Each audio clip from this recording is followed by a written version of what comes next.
See Greg and your next two comics here at Acme all the time. They're Acme regulars, so am I. So come out and see us some other time. Your next comic coming up. She's one of my favorites. Her new album, Real Hot Dum Dums, just came out. Elise Cole, everybody, make some noise.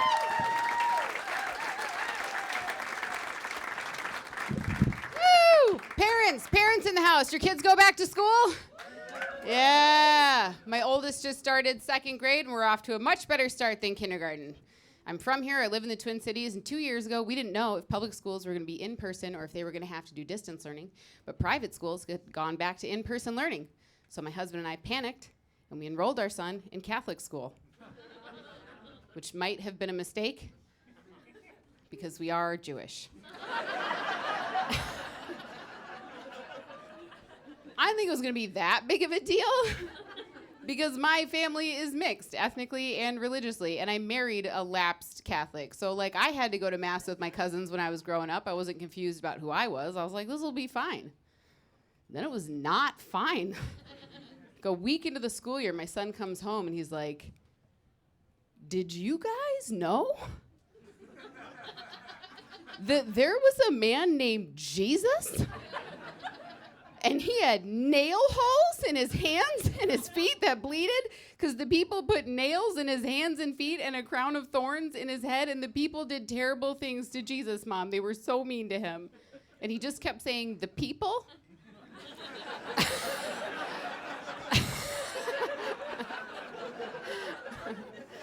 I was like, you mean the Jews? We gotta go. I yanked his ass out and put him in public school. So I was like, I don't know how to navigate this, right? We're not super religious, but we're having Shabbat dinner and he can't shut the fuck up about the crucifixion. So I gotta draw the line somewhere, right? And I almost didn't pull him out because I was like, I want him to be prepared to encounter anti-Semitism in his life because that's a real thing that's out there, and I've had to deal with it for my whole life.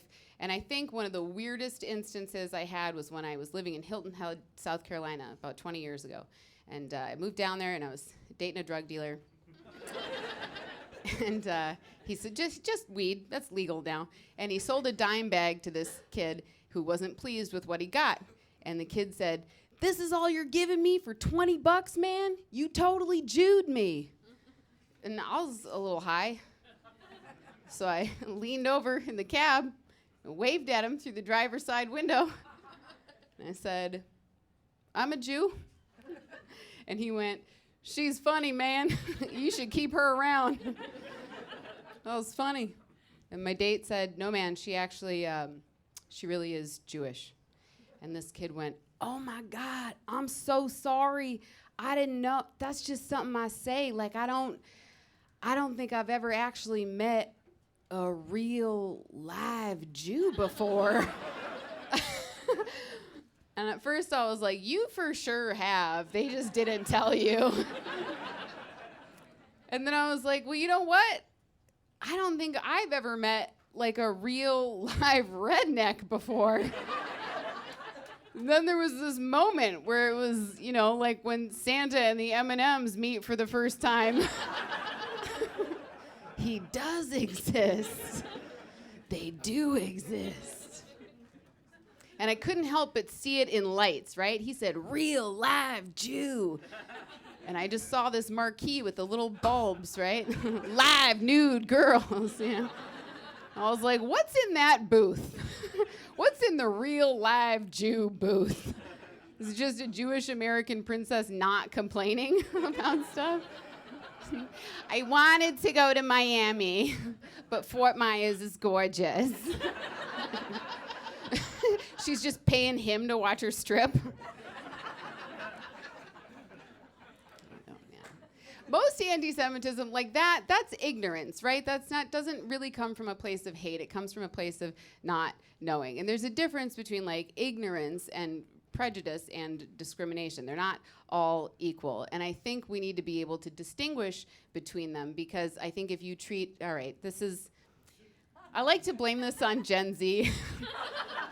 And maybe it's not them. It's just, it sure seems like they get their feelings hurt a lot. And I just think somebody needs to tell them that that's not actually a crime. Right? way.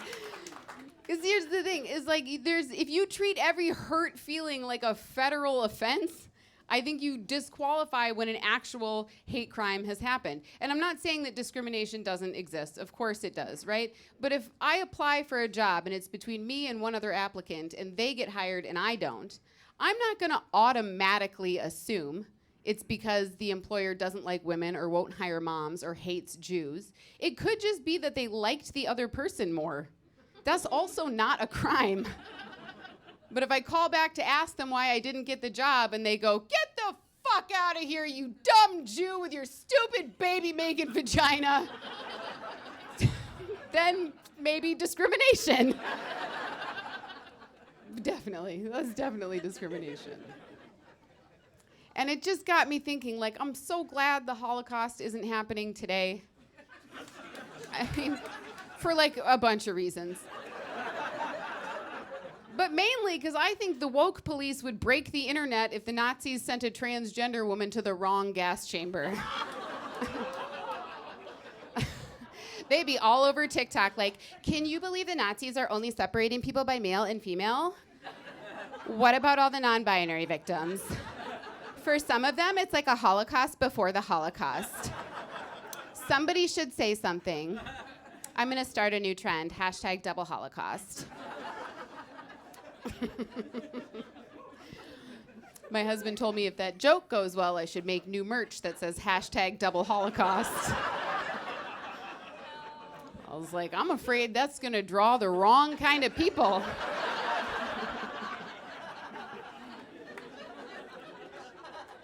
And here's the thing, I don't think we even need to get rid of all the prejudiced people. I truly don't, because nobody has to like you. Nobody has to like me. It's not against the law to dislike a group of people. If you want to get up every day and believe that Jews eat babies, I can't stop you.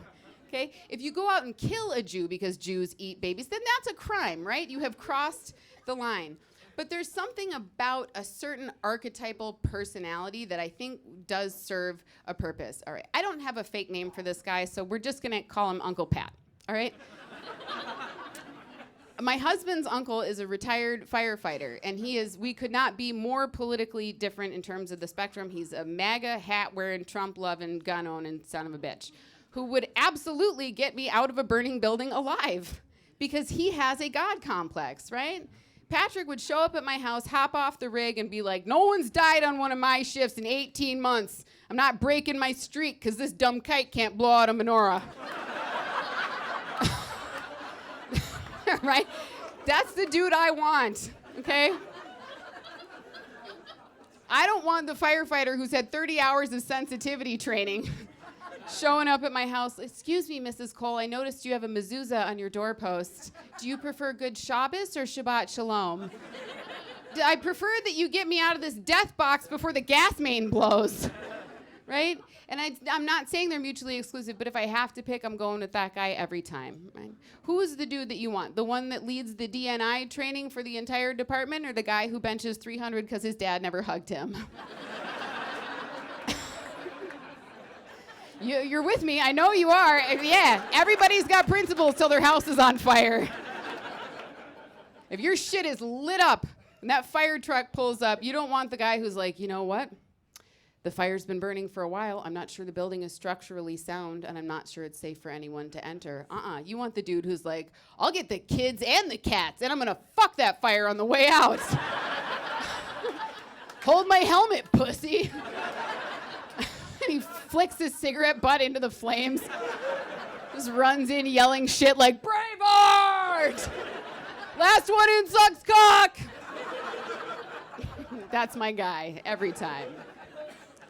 It's weird. I'm glad you liked that, because you can't tell anymore what people are going to be offended by. There's just no way to know. And I think I've always had a different definition of offensive language, especially when it comes to jokes. You remember the slap? Remember the Oscars slap? Will Smith slapped Chris Rock for making a joke. And comics were coming down on one side or the other like there's even a debate. And most of them were male comics. So I'm listening to them go, "Well, should Chris have made the joke? Well, should Will have slapped him?" I go, "You guys are asking the wrong questions. What I need to know is what the fuck Jada's secret is, because I can't even get my husband to hit our kids."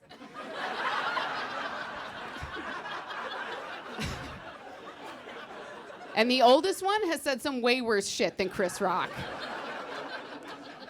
And I don't mean, I'll get out of here on this one. I don't mean swear words. That doesn't bother me. The first time my son cussed, it was the cutest thing I've ever heard. We're downstairs in the family room. I'm doing housework. He's playing with his cars. He's just driving them along the back of the couch. He's going, vroom, beep, beep, vroom, beep, beep, Are you fucking for real? And in unison, my husband and I were like, that was me. That was you. My husband goes, well, what do we do? Should we punish him? I go, that's not fair. Because he doesn't know that he swore. He just thinks that's a car noise. And besides, I have a different definition of offensive language. Same scenario, all true. We're downstairs in the family room. I'm doing housework. He's playing with the cars. Driving along the back of the couch. He's going, vroom, beep, beep. And then he realizes that he's missing one. And he goes, Mama, I'm going to go upstairs and get my big truck. You stay in the basement and fold laundry. And I said, you watch your fucking mouth. That's going to do it for me. Thank you so much. Elise Cole, the